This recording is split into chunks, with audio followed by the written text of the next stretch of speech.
No mu murenge wa Mareba hari igiterane gikomeye cyane turahageze turi mu kazi bisanzwe ariko dusanze ibintu byashyushye. Sirasi nk'umuhanzi banza wibwira abadukurikiye nk'umuhanzi hanyuma tubwire n'impamvu iki giterane nuko bihagaze kugira saa yingiye. Azina yanjye nitwa Bishop Uwubugingo Leonira ndi umushumba w'itorero Elayono Mountain Church mu Rwanda.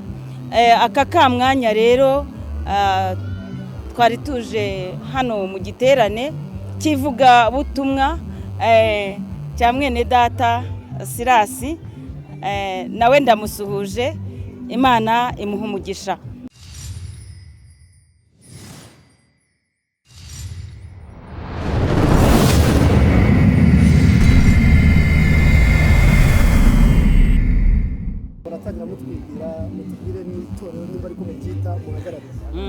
Yesu ashimwe.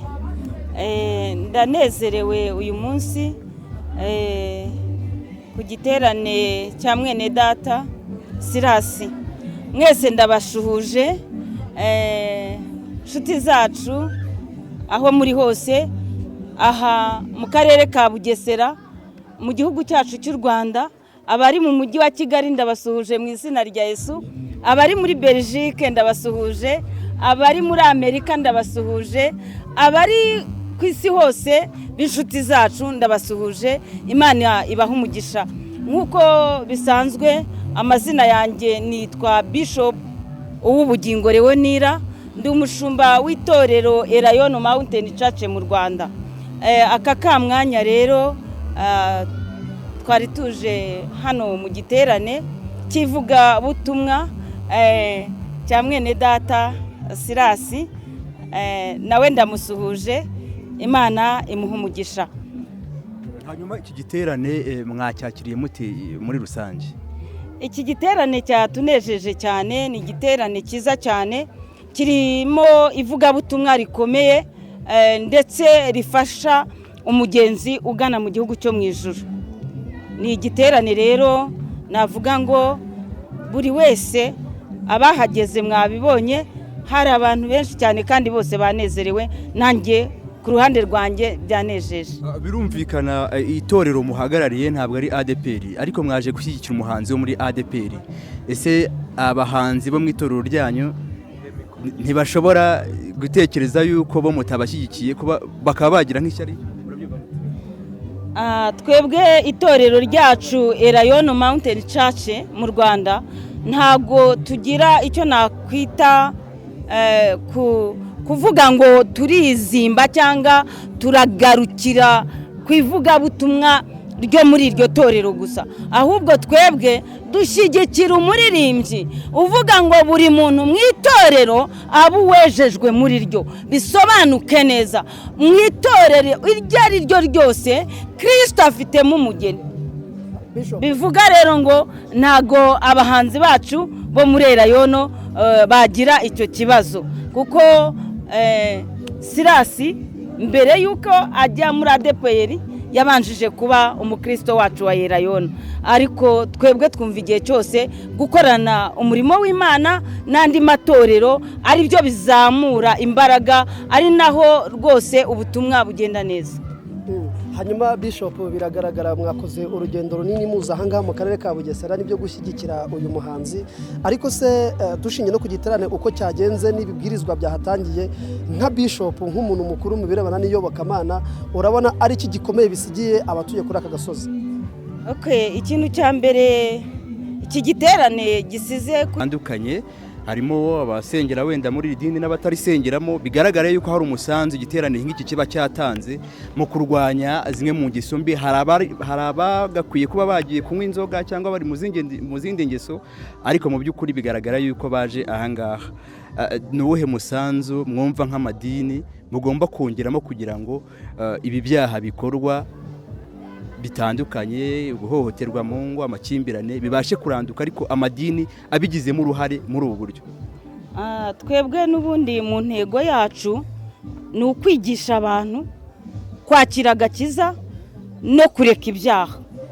Ubwo rero iyo igiterane kibaye gitya cyangwa se ivuga butumwa rikozwe gutya, mpamya neza ko Umwuka Wera aba yakoze imirimo n'ibitangaza. twebwe rero n'ubundi turi abafatanyabikorwa n'inzego bwite za leta, dushishikariza abantu bose kureka ibyaha n'ibisa nabyo, dushishikariza urubyiruko kureka ibiyobyabwenge, dushishikariza urubyiruko kuva mu ngeso mbi. Ikindi dushishikariza n'abakuze kurwanya ibyaha byose. Nk'ubu muri iyi minsi ndibaza ko mu ivugabutumwa abantu bose ridushishikaje ari ukurwanya ibiyobyabwenge n'inda ziterwa abana b'abangavu. Icyo ni ikintu muri iyi minsi dushyizemo imbaraga kugira ngo abantu bakire agakiza kandi babashe kurwanya ibyo byaha. hari nk'abavugabutumwa cyangwa se abanyamadini usanga rimwe na rimwe bayobya abayoboke babo, bakavuga bati nitujya kuvuga ku bijyanye wenda no kwirinda zitateganijwe, gutanga mitiweli se, harimo n'ababuza gufata indangamuntu cyangwa se no gufata nk'izi ngingo za covid. Abo bantu ni iki mwababwira? Abo bantu bakeneye amahugurwa, nabo kwegerwa, nabo kugirwa inama, kubera ko kwigisha ni uguhozaho. Niba umuntu ashobora kuyobora abantu barenze 1, 2, 3, 4, 5 kuzamura, akamubwira ngo ntafate mitiweli de sante, icyo ni ubuyobe, kubera ko wa muturage cyangwa wa mukristo we igihe atafashe mitiweli de sante akarwara, akajya nk'hano kuri hopitali ya ADPR Nyamata, akabyara ari umubyeyi ntabashe kwishyura iyo mitiweli, igisebo ntikijya kuri uwo muryango wananiwe kwishyura mitiweli, kijya no kwitorera uwo mushumba ashumbye, kandi ntibirangiriraho na wa muryango ugira imibereho mibi. Hanyuma Bishop, twenda tugana ku musozo kandi tunabashimira ku mwanya wanyu mwaduhaye. Hari icyo mugenzi wanjye akomojeho mu bihe bya covid, hari ibitangazamakuru byinshi byagiye gukunda gukora inkuru, hari abantu biyita abanyamadini nabo banze gufata inkingo bavuga ngo ni bya satani. Nk'umushumba ni iki wamaraho impungenge abantu, ndetse noneho unakomereza hamwe unagira inama abantu baba bayobotse idini bakiri bashya ugasanga mu minsi mike yabacitse intege, ni uwuhe muhamagaro n'izo mbaraga bakwiye gushyiramo? Okay, cyambere ndavuga kuri covid-19. Umuntu wavuze ngo gufata rura rukingo ni ibya satani, ndahamya ko nta munyarwanda uravuka najye kwa muganga ngo bamukingire imbasa, bamukingire na za nkingo zose. Niba yarikingije imbasa akikingiza kanigana kokorisha, uyu munsi izo nkingo yagiye afata yarazizarakorewe hehe? Ariko mwe murabyumvise? Turabizi, ndetse hari n'abantu bacitse mu nsengero, ariko giye navuga ngo ni ubuyobe. Ikindi nta kwizera baba bafite, kuko umuntu wizeye Yesu Kristo nk'umwami n'umukiza we abasha guhamanya n'ijuru k'amaraso ya Yesu Kristo, abasha kunetraliza agakuraho uburozi bwose bwamugerera mu mubiri. Niyo mpamvu rero urukingo ntacyo rwari rutwaye rwose, twararufashe kandi nta kibazo twagize, n'abana bacu bararufashe. Ahubwo iyo ni imyumvire mibi, biradusaba gukomeza kwigisha, gukomeza kubwira abantu, tukabegera bakikingiza inkingo zose uko ziteganyijwe. Hari ikindi mwari mumbajije, aba bantu bayoboka amadini ari bashya uyu munsi bakamusengera arihariye, ariko ejo ugasanga yabisubiyemo. Icyo ni icyanditswe, tugakomeza tukamubwiriza, tugakomeza tukamukundisha mu nzu y'Imana, tukamubwira ibyiza byo gukizwa, tukamubwira ibyiza byo kuba umukristo. Reka nkubwire, hariho umuntu uvuga ati abarokore ntabwo rwose bagira umunezero, ariko burya natwe turanezerwa cyane. Akavuga ati rero ninjya mu barokore ndabasa naho niboshye, ndabasa naho ngiye muri prison, kwa kwenjoyinga kwanjye nkagera ku 100% biragabanuka. Oya, ntago ariko bimeze, ahubwo ibyiza nuko wagira umunezero ukarya ubuzima ariko utuje, nta n'ibyaha uri gukora. Imana ibaha umugisha. Bishop, murakoze cyane ko turagufite, uretse gato turamufite niho tumutomboreye. Usoza unatanga inama, ariko tubwire, hari abahanuzi twakwita nk'ab'ibinyoma niba mwemera ko babaho. Ngewe nk'umukristo nzabwirwa n'iki? Nzacagura ibyera by'Imana mbwirijwe n'ibyo kumbeshya dusoza. Yewe ubuhanuzi ndabwemera, nanjye ndi umuhanuzi, ariko ubuhanuzi nemera ni ijambo ry'Imana. Umuntu w'umwana mu gakiza udafite impano yo kurobanura ubuhanuzi, icyo nagukubwira ni ugushingira kuri Bibiliya, ku magambo y'Imana, ugasoma Bibiliya. Icyo uzasoma mu ijambo ry'Imana nibwo buhanuzi butavangiye bwonyine. Naho undi ashobora kukureba nk'uko uri umunyamakuru akaguhanurira bijyanye n'amarangamutima, ariko hari n'undi waguhanurira ari mu kuri no mu mwuka. Ubwo rero kuko uri umwana, njye nagushishikariza ubuhanuzi bwo mu ijambo ry'Imana gusa. Imana ibahumugishe. No mu murenge wa Mareba hari igiterane gikomeye cyane, turahageze turi mu kazi bisanzwe, ariko dusanze ibintu byashyushye. Silas nk'umuhanzi, banza wibwire abadukurikiye nk'umuhanzi, hanyuma utubwire n'impamvu y'iki giterane nuko bihagaze kugira saa yingiye. Urava mu murongo harinjira mundi mu mwanya wawe, nibyo ngibyo. Uyu ni Silas muri kumva kandi munareba, ariko noneho reka Silas dutangire tuganira.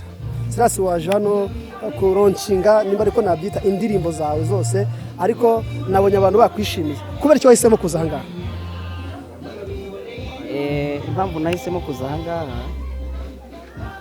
ngaha niho navukiye, niho narerewe, birumvikana ni naho nakuriye,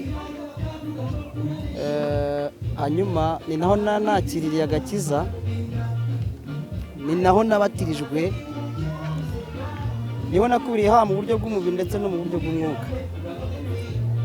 Rero buri gihe cyose mba mbitura nanjye uburere bampaye, mba mbitura ibyiza bankoreye. Niyo mpamvu ibintera, mba numva ibyiza byose byakaje kuri kavukire, cyangwa se bikaba ariho bihera, ariko bikagenda bizamuka bikabasha no kujya n'ahandi, ariko nahereye iwacu kuri fondasiyo, nk'uko bivugwa mu migani y'Abanyarwanda ngo ugiye gutera uburezi arabwibanza. Aha niho rero hari imiryango yanjye, niho hari mama, ababyeyi, niho hari papa, niho hari bose, niho hari barumuna banjye, niho hari imiryango myinshi hano. Nicyo gituma rero nza aha ngaha, kandi by'umwihariko n'igituma nshobora kuhavuka, ibyo byose bikahakorerwa, ariko singire n'urukundo. Uvuga ngo rero ndabakunda, ndanabakunda by'umwihariko. Urukundo mbakunda rujya rutuma nabyo ruba sabote muri byo. Silas, indirimbo zawe nicyo kibazo cya mbere mpereyeho, noneho nkubaza, indirimbo zawe akenshi na kenshi zikunze kumvikanamo ubutumwa, ariko busa nkaho navuga buri direct, burasa nko ku bantu, haba abanyamagambo, haba abasinzi, haba ibiki. Iyo nganzo ubundi ikomeye gutyo cyane uyikora? Impano nayihawe n'Imana, kuko na mbere yuko mba umukozi w'Imana, cyangwa se na mbere yuko nakira agakiza, na mbere n'ubundi nari umuririmbyi, nararirimbaga, nahimbaga indirimbo, n'ubundi nari umuhanzi, nakira agakiza, ariko n'ubundi nsanga ni umuhanzi. Bivuze ngo rero impano nayihawe n'Imana. Aho rero ubwo butumwa buturuka, ushobora kuba wakumva cyangwa se wabona ibintu wowe ntubivuge, kandi ubibona bitewe n'iki? Bitewe n'uko nta mpano ufite yabyo. Ariko jyewe ni ukuvuga ngo iyo mpano maze kuyibona, nayihuje n'ijambo ry'Imana, nyihuza n'ibyo mbona, kuko urumva uvuze ikintu kijyanye n'amagambo. Indirimbo niba naravuze ku bijyanye n'amagambo, navuze ku magambo cyangwa se ku banyamagambo, kugira ngo abafite ikibazo ku banyamagambo babihorere, bajye babyihanganira, kuko nta muntu utavuga. Ubundi uwanga kuvugwa yaheze mu nda ya nyina. Umuntu agomba kuvugwa kuko ariho, byanze bikunze umuntu agomba kuvugwa kuko ariho. Baba bagomba rero kwihangana, bagasenga Imana. Ikindi, amagambo ajya ashira cyangwa se ajya ahinduka. Igihe umuntu arimo kiba kigomba kuvugwaho nyine, kitavuzweho ntabwo kiba gihari. indirimbo zawe ziba zisa nkaho ziraga zibwira abatoya abakuru ndetse n'abakuze. Ni wowe wiyandikira ubundi? Yego, ni jyewe wiyandikira. Ni jyewe wiyandikira kubera ko ari umuto naramubonye, ari urubyiruko narababonye, uri hagati ari n'ukuze naramubonye, n'umusaza n'umukecuru naramubonye, nabonye imibereho yabo ukuntu imeze, bafite icyo nyine ngomba kubaha kandi gihura n'uko babyumva ubutumwa bwose, ku buryo uri hasi kugera kuri hejuru bagomba kumva ibyo bintu byumvikana, kandi ubwo butumwa bwose bakabusangira bukaba ari ubwabo bose. Hari abantu batandukanye bumva yuko umuhanzi ugomba gutanga ubutumwa bwunganira gahunda za leta ari umuhanzi utaruririmba indirimbo zaririmbiwe Imana. Nagira ngo ubigarukeho ku buryo burambuye, ni uruhe ruhare rw'umuhanzi wo gospel mu kurandura ibiyobyabwenge mu rubyiruko, inda zitateganijwe, amakimbirane yo mu muryango, gushishikariza abantu gahunda za leta nk'umuganda, mitiwere n'izindi nk'uko twanabibajije Bishop, ubitsindagireho. Umuhanzi wa gospel ntabwo akwiye kubonwa mu isura yo gushyigikira gahunda za leta, ahubwo se umuntu yawe umuhanzi wa gospel gute? Gospel n'ubundi ni ibihangano biba birimo ijambo ry'Imana, ni ibihangano byo guhimbaza Imana. None se ushobora kumbwira ko umuntu uzi Imana adashobora kuba yagira ibikorwa ku butaka Imana yamushyizeho? Ntabwo bishoboka. Uwo nguwo yaba arimo arabeshya cyane. Ni ukuvuga ngo twebwe ubutumwa dutanga turabutanga buriya umuntu yakiriye agakiza, cyangwa se iyo umuntu ari umukristo, byanze bikunze ntabwo ajya arushya leta.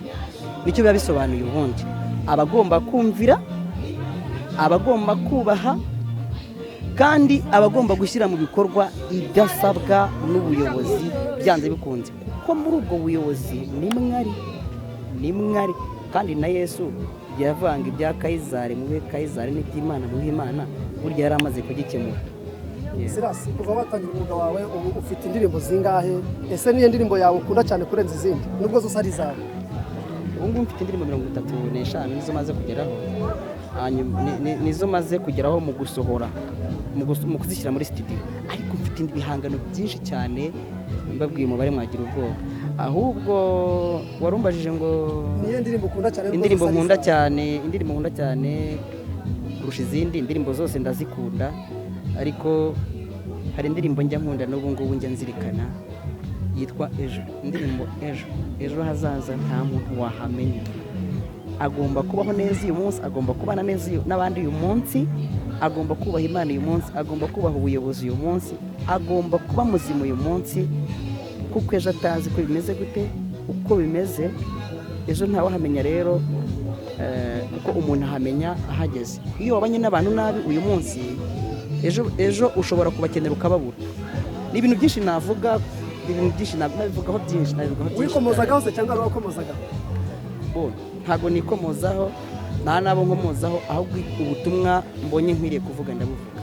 Yego, dutegereze amashusho y'indirimbo ryari, hanyuma unavuge n'akamaro ko kuba umuhanzi yakora indirimbo ze amashusho. Ubundi akamaro k'amashusho ni akahe, haba ku muhanzi muri rusange ndetse n'abakurikirana indirimbo?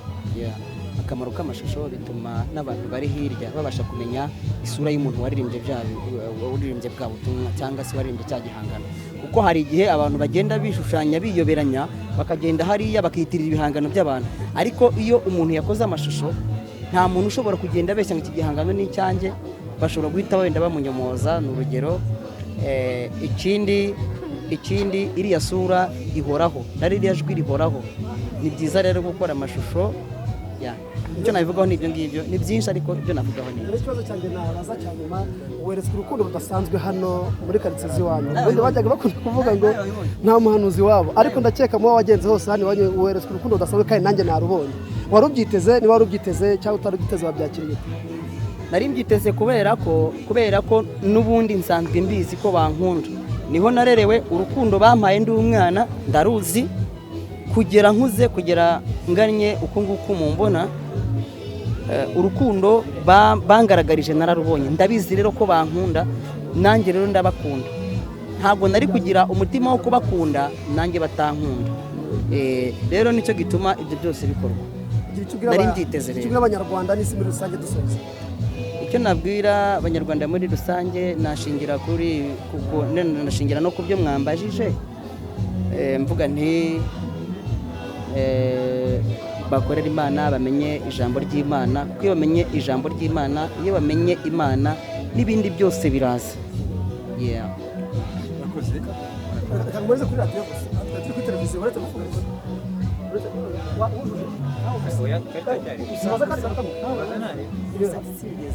Igiterane cyakozwe uyu munsi twebwe ntabwo abanyarwanda n'abandi bantu bakizi itanga ishusho yacyo.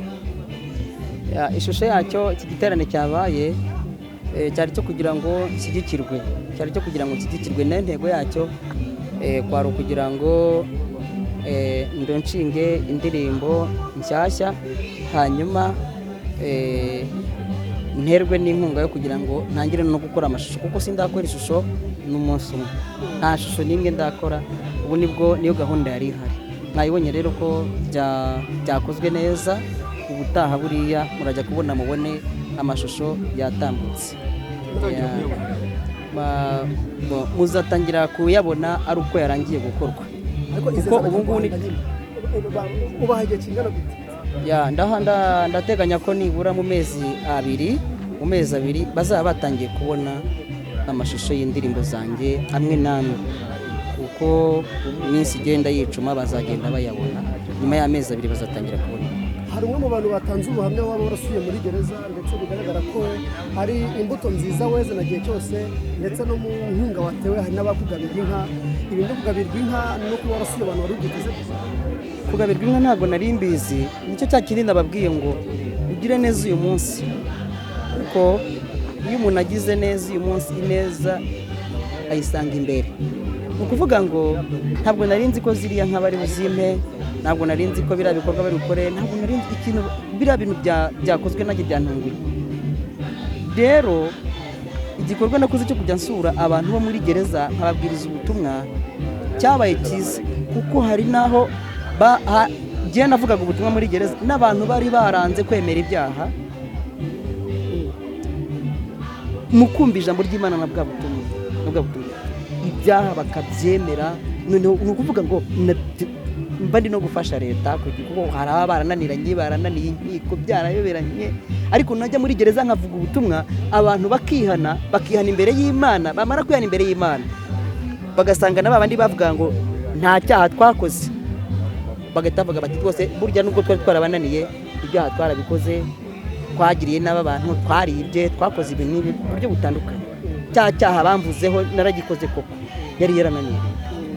Mu ijambo rimwe gusa, ibitaramo nk'ibi bigiye gukomeza, ese ubutumwa nk'ubona ko buraza gukomeza n'ahandi hatandukanye? Yego, birakomeza, kuko ubwo gikoreye ahangaha, mpereye ahangaha, ntabwo ko ngomba guhera ku ivuko, ariko ndateganya no kugikorera mu mujyi wa Kigali mu mpera z'umwaka cyangwa se mu ntangiriro z'umwaka wa 2023. Hanyuma icyo wari witeze muri iki giterane, wenda inkunga, abantu bagushyigikiye mu buryo bugaragara? Rwose namwe mwabibonye, mwari muhari. Mwebwe se ntimuri kuvuga muti twabonye ibintu bidasanzwe? Gusa bashyigikiye, mwabibonye. Nishimiye ibikorwa byose byabereye ahangaha. Rwa rukundo bankundaga kera n'uyu munsi baracyarufite. Ndasabiye umugisha, Imana ibahe umugisha, kandi namwe mwaje, Imana Silas, twaganiriye byinshi, ariko wenda nk'umuntu hari icyo nawe uri kwibuka dushobora kuba twaba tutakomeje, niba ari icyo wibuka kibwira abanyarwanda. Rwose mu by'ukuri ntako mutagize, ko ngira ngo umuryango wanjye mwawubonye, harimo mama, harimo barumuna banjye, harimo n'abandi, mwabyitegereje, ntacyo mutakomejeho. Wenda navuga ko ngako uyu munsi ibintu byatangiye neza kandi bishoje neza. Abana barimo batoza kubyina, mbigiramo uruhare, igizwe n'abana bawe na madamu. mbigiramo uruhare. Urabona ko mfite umuryango, mfite itorero. Ubwo bivuga ko n'indi mugari we wicurangira, ariko haba kuziyana cyangwa no kuzikora niwe uzikorera? Yego, ndazicuranga, ariko nkajya muri studio tugafatanya n'abaproducer. Reka tugushimire ku mwanya waduhaye.